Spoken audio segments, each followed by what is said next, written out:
She was just glowing. Everything that she ever dreamed of had come true for her. In my head, my plan was to live the rest of my life with Bethany, and she was going to be my wife, and I was excited about that. To her, Tyler was someone who seemed to be passionately pursuing God and pursuing a meaningful life as much as she was. And that's really what drew her to him. At the wedding, the way she looked at him, it was more than love. It was almost this worship now. It really scared me. Fill us with the light of day. My gift, and something that is also a curse, is that I'm charismatic. I am charismatic. I've owned that from the beginning. I'll own that to the end. I can be electric and magnetic. It can affect people. God told Tyler that our group was specially chosen to show the rest of the world what it looked like to live in community, to be really Christian, to be radical. This is the house in which Bethany and Tyler lived right after they were married. This is when I would say it became a full-blown cult, and a very dangerous cult. They did as they were told. They didn't make decisions on their own. Some of the things he was saying were incoherent and borderline insane. But when you're there, it's perfectly normal. You've been described as a cult leader. Okay. True? I don't think so, no. You don't think the group that you helped form was a cult? No. And nobody has used that language who's actually qualified to use it. This is KCTV5 News. Sheriff's deputies found Bethany Deon's body in a car at Longview Lake with a plastic bag over her head. This is a newlywed. What newlywed commits suicide by herself in a lake? Something wasn't quite right.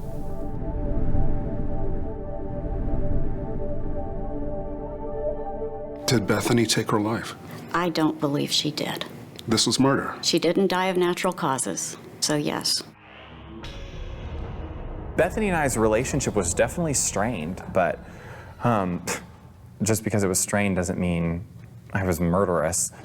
I don't want revenge and I don't want vengeance. The foundational facts do not point to a murder. I want justice. I want truth.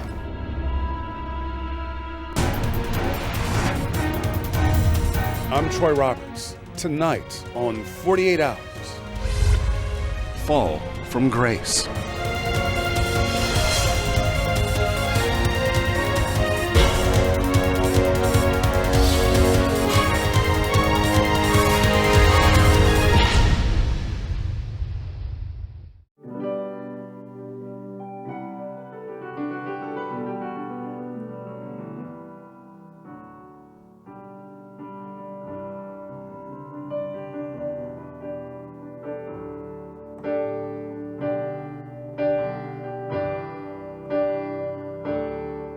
For Carol Leidline, the deep blue eyes of her daughter Bethany are a constant reminder of a life lost. I want people to know that apart from her obvious beauty, the lilt in her voice and her little laugh and her little mannerisms, that just reflected a quiet but deeply caring, intelligent, very loving person. The Leidlines raised their 5 children in a devoutly Christian home in suburban Dallas. They were homeschooled, and Bethany, a gifted writer, won a scholarship to Southwestern University near Austin, Texas. She went to a university that was diverse. We had talked about, the different types of people that she might run into at Southwestern, and as it turned out, she did. That's where Bethany met Tyler Deon, her future husband, and fell in with a like-minded group of young Christian adults. She just started praying with Tyler and 2 other people. And they just got together, started out being once a week, and it just took off. But if this is just a story of a girl going off to college and finding the love of her life, it would end now. Because what began so innocently on this campus with idealistic love and religious devotion ended in a tangled web of secrets, deception, and eventually her mysterious death. I didn't think that my heart could beat one more beat, or that I could even take one more breath. We would go to sleep crying and wake up crying.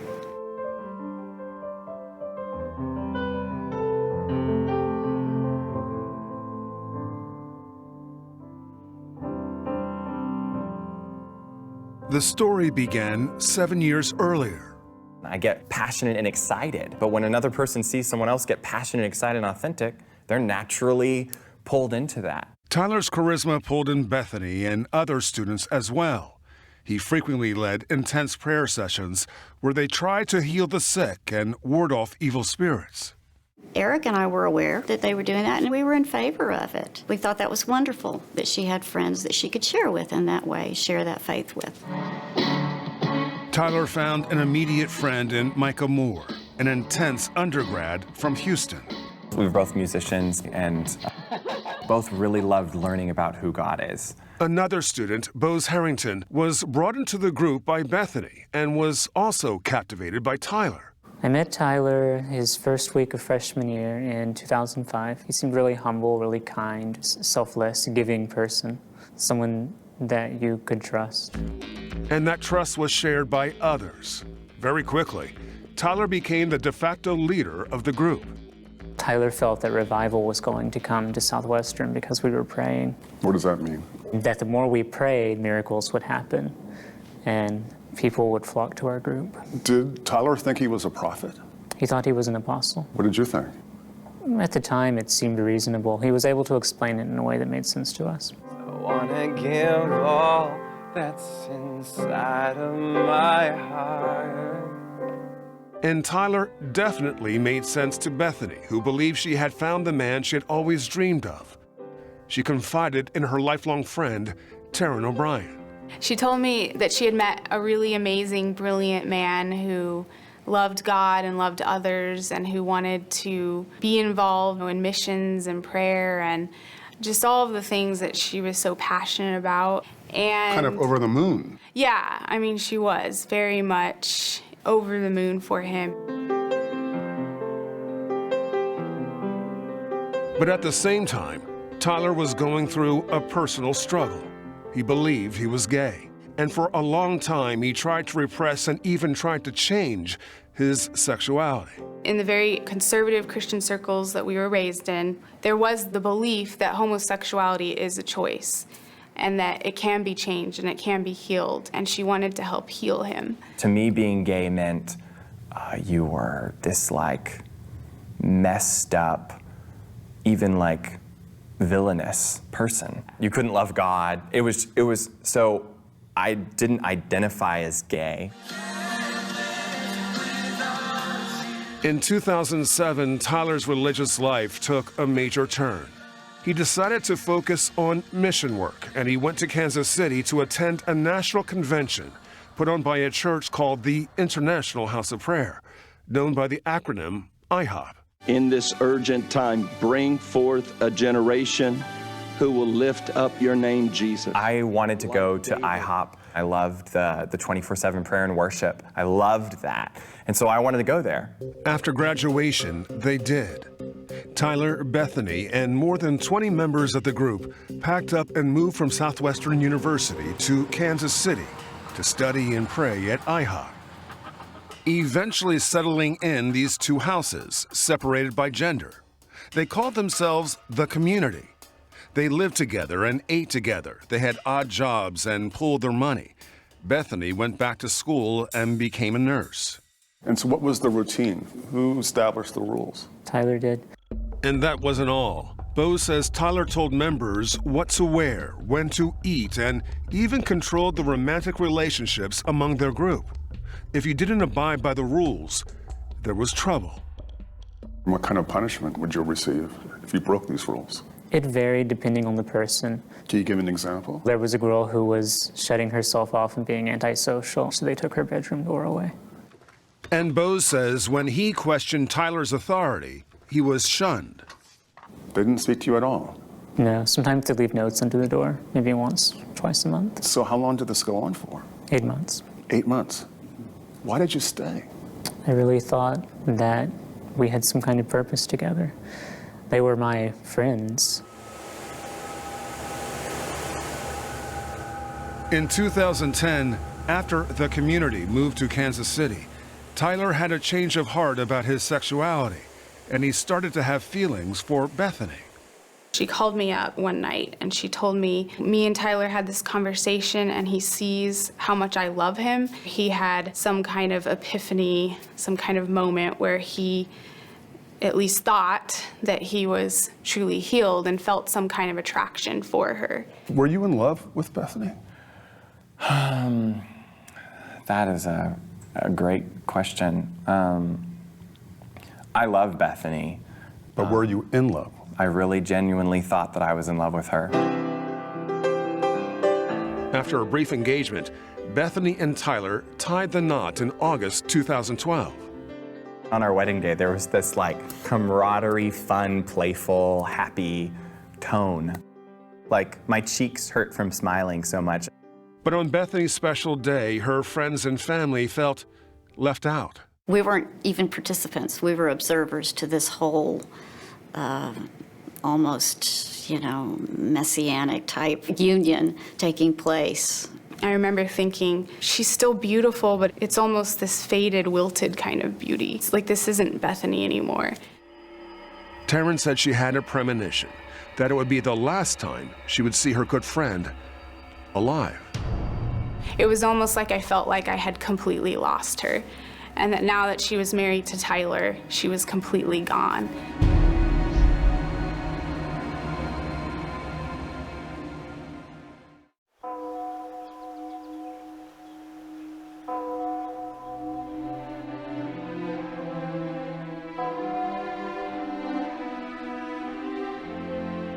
It's a wedding photo to melt a mother's heart.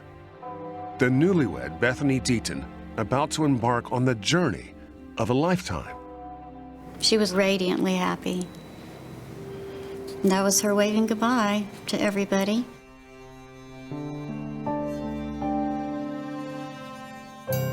Bethany and her new husband, Tyler Deon, were heading off on a 2-week honeymoon in August of 2012. And despite all of her mixed emotions about Tyler, Carol Leidline was still hopeful for her daughter's new union. I was happy for her, even if I didn't maybe see it. I still thought, she's a smart girl. She never made a bad decision ever in her life. So we trusted that she knew what the right thing was. And the right thing for Bethany was starting a family with Tyler right away. But when the couple landed, she was in for a rude surprise. She went on a honeymoon, right? Yeah, you went to correct. Costa Rica. Yeah. And you did not consummate your That's marriage. correct. Bethany and I never had sex. Though the couple believed Tyler was cured of his homosexual feelings by prayer, the reality was much different. And yet, I know you're looking at me, and you're warranted. You're warranted. The way I'm not trying to discredit the fact that you're looking at me like, are you crazy? Yeah, it's part of what I was. The delusion was so strong. The avoidance was so strong, and the rationalization was so strong. Group member Bose Harrington saw signs that something peculiar was going on between Tyler and other male group members, even before the wedding. He told us that he had been practicing for his honeymoon with another guy, but not in a sexual, just a physical way. And when he explained that in some of the house meetings, it seemed very normal. In fact, Tyler continued to be physically intimate with several of the male group members, including Micah Moore, after the wedding. Was he your lover? No, that would not be accurate. You didn't have a sexual relationship? Oh no, yeah, yes. Yeah, that happened. And you had a relationship with him while you were married to Bethany? Yes, yeah. Was Bethany aware of this? Not to my knowledge. While Bethany may have been in the dark about Tyler's adulterous behavior, their troubled marriage, just weeks into it, began to take a toll on her. How did the lack of intimacy affect her self-esteem? Very negatively. Did she threaten divorce? No. No, she didn't. What she did was way worse. What do you mean, way worse? Bethany's personality blames herself. That's the way she works. She internalizes things, and she internalized it, and I was too freaking stupid and ignorant to recognize what was going on. At the same time, Bethany was speaking less and less with her family and friends, something that was common in the community. We were often encouraged not to talk to family members who were holding us back from our full pursuit of the faith. It started to become very obvious that we were being cut off. Taryn O'Brien recalls how Bethany spoke cryptically about problems with Tyler and the group. And she said something like, Taryn, if something doesn't change, I don't know what's gonna happen. You know, and it was never about Tyler, the group, it was always about her, and she just had this deep, almost kind of self-hatred at that point.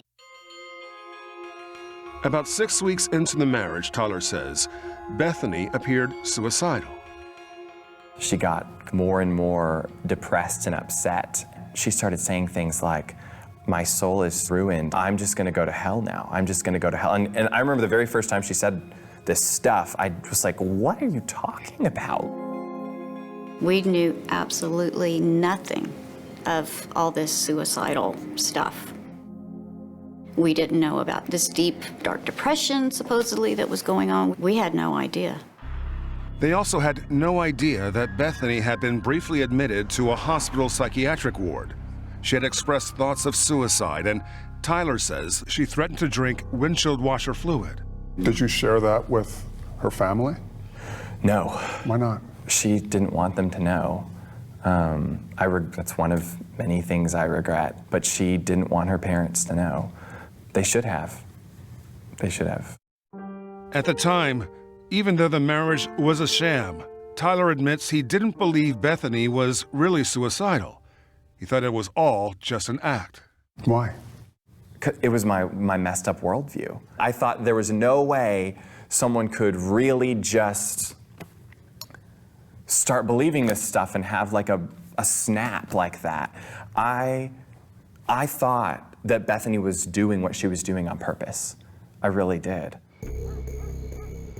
On October 29th, 2012, Tyler held an intense prayer session in which he told members that they had to make a choice between the community or their own personal selfishness. Bethany appeared to be shaken by the sermon.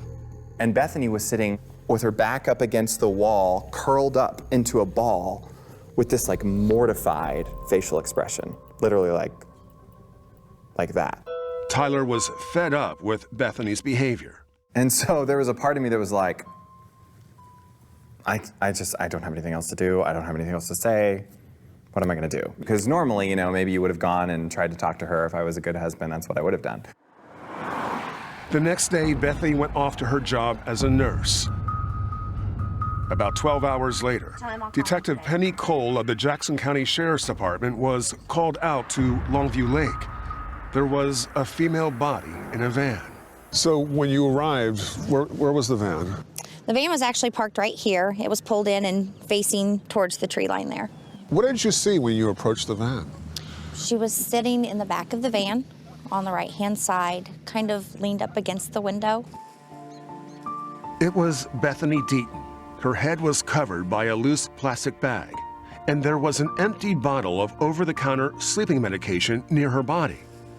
Also in the car was a goodbye note. It appeared to be a suicide, but something was off. When I spoke with Tyler, I did not see the reaction that I expected from a newlywed at all. And it kind of made the hair on the back of my neck stand up. I felt like I was going to fall apart. I was trying to stabilize myself as much as possible. Tyler tried to tell Bethany's parents, but couldn't reach them. Down in Dallas, friends sat down with Carol and Eric Leidline to break the news. And they said, Bethany's no longer with us. The next thing we said was how, and they said, well, she took her own life. And we were just crushed. Just crushed. The medical examiner ruled Bethany's death a suicide, but Carol was unconvinced. And I said, I think y'all need to go back and look at this. You know, I don't think y'all are done. Bethany's body was transported to Dallas for a funeral, and as hundreds of people packed the family church to mourn her loss, Carol received a shocking phone call from investigators. They called us to say that they needed her body back, and they didn't want us to bury her that day. That's because Micah Moore, one of Tyler's sexual partners and Bethany's close friend, had just walked into this police station and said Bethany's death wasn't a suicide. He had killed her. What do you want to say to her family?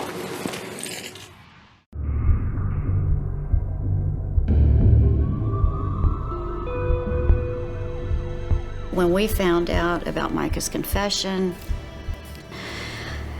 it felt like her dying all over again. As if it couldn't have hurt more. Still grieving from the sudden loss of her daughter, Carol Lodline was shocked to hear that Bethany's good friend, Micah Moore, had voluntarily confessed to her murder. When Micah came in and told his story, that was the missing piece. His confession confirmed Detective Penny Cole and Ben Kenny's suspicions that this was murder, not suicide. What were you struck by with the interrogation? When talking to Micah, he was very reluctant to speak. It was like he was trying to think of what to say or getting approval to say from someone. He told me that he had killed Bethany. He told us that he had put the bag over her head and held it there until her body shook. That matched up with the crime scene. The plastic bag over Bethany's head had been inhaled into her mouth, and she was found with her eyes open, which they thought was unusual for someone who had apparently overdosed. She wasn't asleep, and most people, when they overdose with some type of sleeping medication, their body just starts to slow down and shuts down. But when I heard what she took, Tylenol PM, immediately I said no. She was a nurse. She had worked 2 days before she died. And so why an over-the-counter drug? There's so many things that don't add up. Also surprising, Bethany was found with thank you notes from her wedding. They weren't completed. They weren't in envelopes addressed to people. They were in the process of being written. It was like she was sitting in the van writing them, but hadn't finished them. The other note in the van, allegedly written by Bethany, said, "I chose this evil thing. I did it because I wouldn't be a real person, and what is the point of living if it is too late for that?" The suicide note sounded nothing like her. Of course, if she had been as broken as she seems to have been at that point, it would make sense that it didn't sound like her if she had written it. But there's no way normal her would have written that. Micah's confession offered an explanation to some of the questions raised by the scene. But what had led him to come forward? Following Bethany's death, church leaders from the International House of Prayer were outraged with what they learned about Tyler's ministry and brought the rest of the group together. My understanding is that IHOP told Tyler's group, you have two choices. You can either follow Tyler or you can stay part of IHOP, but Tyler's not part of IHOP. And from there, Micah's confession came out in that meeting. IHOP leaders say Micah asked them to take him to the police station where he confessed, putting the pieces together for investigators. There were things that Micah was able to tell us about in his confession that had not been released, information that someone would not have had unless they had been here to see it. With what he had confessed to, fell back into place with the bag, the condition of Bethany's eyes, the grasping for air, either restricted or strangled around her throat. And Micah had another stunning admission. The reason he killed Bethany, her husband Tyler Deon had told him to. And the police came and took me in for questioning. My thought was, there must be a law in Missouri that says that you can be responsible for someone's suicide. And then they were bringing Micah through, and he was in handcuffs. Handcuffs! And they said these two aren't to be in communication with each other. And I'm going, why in the world is Micah in handcuffs. I had no idea. Tyler was unaware that Micah had confessed. My response was no, that does not make sense. But the confession provided investigators with a motive. Micah told police that for months, he and other male roommates had been drugging Bethany with the antipsychotic Seroquel and sexually assaulting her. And there was a fear that she was going to tell a therapist. Micah said that before Bethany could report the abuse, Tyler told him to kill her because he knew he had it in him to do it. Tyler says that members of this community could exercise free will. We didn't see a lot of that in the people that we spoke with. Yes, there was influence that was excessive in control, but the image that the media makes of this like grossly sociopathic, narcissistic, control freak, cult leader personality is just, it's just like, it's dumb. And it drives me crazy. It's like, could we talk about what actually happened? So what does Tyler think actually happened? He says Micah has mental health issues, and the confession was one in a series of psychotic episodes spurred on by pressure from church leaders. There's some pretty fundamental controlling things at IHOP that are just really unhealthy. I think they sold Micah to the police practically for their own reputation, in my opinion. IHOP refused to talk to us about the case, but they severed all connections with Tyler. And in a statement, they publicly denounced his, quote, alleged secretive, perverse cultic practices. Everybody left me in a day, except for one friend. Everybody left me in a day. If I'm a cult leader, I'm a really bad cult leader. In the course of 10 days, I lost Bethany. And then I lost all my friends. I lost the church that I was a part of. They were gone. But he did still have his freedom. Despite the allegations against Tyler, only Micah was arrested. Micah, what do you have to say? Because he had confessed. Tell us what you think of Tyler. Jackson County prosecutors charged Micah with first-degree murder for the death of his friend, Bethany Deon. We felt we had a good case. Any good investigation, confession is 99% of it. And up to that point, we thought that we got that brass ring on the merry-go-round, so to speak. Why did you come forward? But the case would take another unexpected turn. What do you want to say to her family? Micah Moore, the man who put everything together for police, was about to tear it all apart.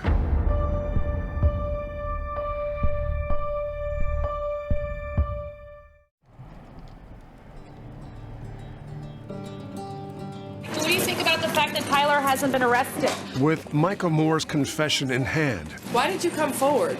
investigators were confident a crime had been committed, but needed details of why and how. Micah is very intelligent, but just didn't seem to have the drive to want to take someone's life. Who might have been with Micah at the time?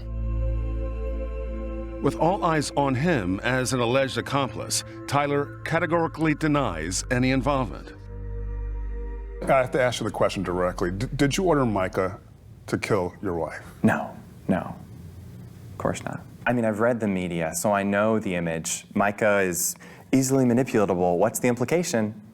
Tyler manipulated him. I'm asking you if if he wanted to please you. Is the reason you're asking me if he wanted to please me because you think his desire to please me somehow led to foul play? My sense listening, and definitely the way I think anybody watching would interpret, is, did Micah want to please you? If the answer is yes, then he could have done this thing that the media's painted him as doing, and I don't think that's fair to Micah or to myself. But investigators are piecing together Tyler's powerful hold over the group, and some of it appeared to be sexual.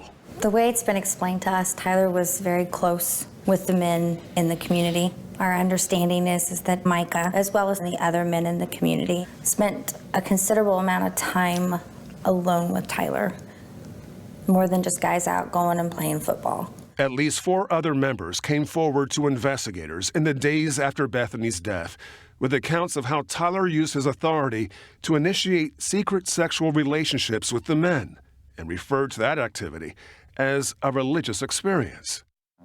You manipulated several men into having sex with you, is that right? No, that's not correct. Well, correct me. I've never had sex with anybody. Okay, let me just be clear. You did not manipulate men into having sex with you? No, that would not be accurate. Like, there was never sexual intercourse. There was, I don't know what I'm allowed to say on television. There was hands in places, and there was being horizontal, so like being on a bed at the same time. And there was oral sex happened twice. So that's it.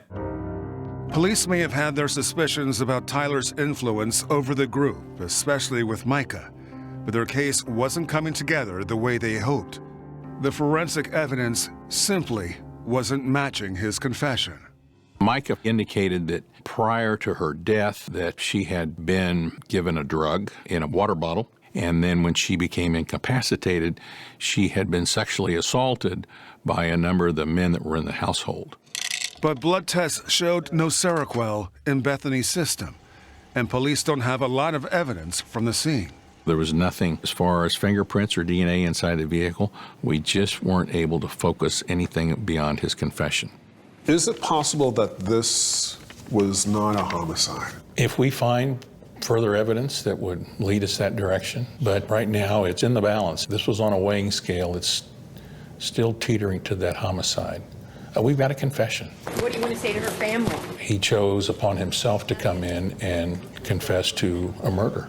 We take that for what it's worth. The question I would throw back is, how dare you accuse someone of being involved in a murder without that forensic evidence? How dare you? But prosecutors pushed ahead, charging Micah with Bethany's murder. Then, just when it seemed like there couldn't be another possible twist or turn in the case, Micah's attorney, Melanie Morgan, held a press conference on the courthouse steps to say flat out her client did not do it. Driven to the police station by representatives of his church community, Micah told a fictional account that was bizarre, nonsensical, and most importantly, untrue. She said Micah is recanting his entire confession. The confession, she said, was the result of an exorcism performed by the leaders of the International House of Prayer. There was very intense yelling, scream praying, talking in tongues, telling these kids that they were to blame for Bethany's death. All of that, Tyler says, points towards something other than murder. I'm pretty sure that the stuff Micah said was stemming from a psychotic episode. And you maintain that this was a tragic suicide and not a murder conspiracy? I think that makes a whole lot more sense. In a statement, IHOP says it was not in the slightest way for the purpose of exorcising demons out of people. IHOP continued to refuse to answer our questions about the incident. For Tyler, he is now ready to admit that he did play a role in Bethany's death. I genuinely, having spent tons of time trying to come to grips with what happened. Do you think you drove her to suicide? I think that's probably a little too strong, just because I think a lot of things come together to produce that. But do I feel like I have really real responsibility for what happened? Yeah, I do. Bethany deserved a straight husband, and she got a gay one, and she shouldn't have ever had to experience that. And now the prosecutor has a hard decision to make. Is there enough evidence to take this case to trial? Or should the young man who confessed to murder walk free?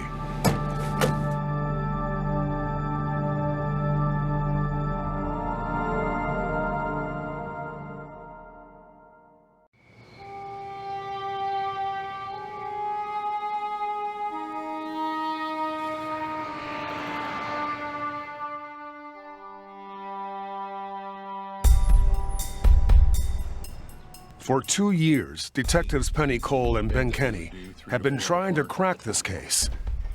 It's become personal.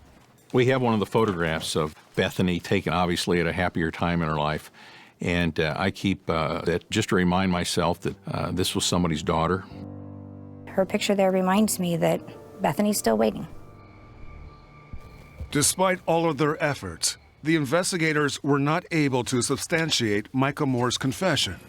Just 2 weeks before his trial was to begin, prosecutors quietly issued a statement. They were dropping the murder charges against Micah Moore. They told us that they did not have enough evidence to ensure a conviction, and they chose to drop the charges because if they had tried it and lost it, then of course they would not have tried it again. So what was your reaction to the charges being dropped? Sorrow. Deep sorrow. For Tyler, the news was overwhelming. There was a whole bunch of different reactions. Like, I would have thought it would have just been this like it's this like pure relief, but I cried myself to sleep that night and the next night. But I was also angry that it was so clear and that it had gone on so long. Micah Moore declined to speak with 48 Hours, but has posted online that he blames the International House of Prayer, stating they are not prophets, they are manipulators. He also expresses regret for blindly following Tyler Deaton. What are you most angry about, or with whom? I would have to say Tyler. The betrayal and the fraud that he demonstrated towards Bethany is very hurtful. For the last 2 years, Tyler's been in therapy to work on what he refers to as control issues. Several counselors he asked us to talk to say he's made progress and can now see the repercussions of his behavior. I really think my failure to deal with being gay effectively, the ignorance, the fear, the shame, the self-hatred, the denial, all of it plays a real part in why people were even able to have a reason to think that Micah could have done something. If I had really been able to get through that somehow, then I think Bethany would be alive. Tyler is trying to rebuild his life, but he's already lost a teaching job when students Googled him and learned about his past. You've asked us not to mention your current job or where you live. Why is that? This thing chases my family and I. It's been really difficult. But do you fear for your safety? Yeah. My favorite thing, honestly, would be if y'all didn't do this show and you just let us go on and live our lives.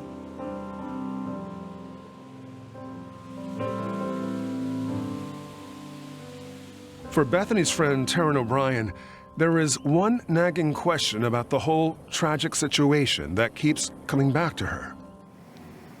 Why didn't we all make the connections until after it happened?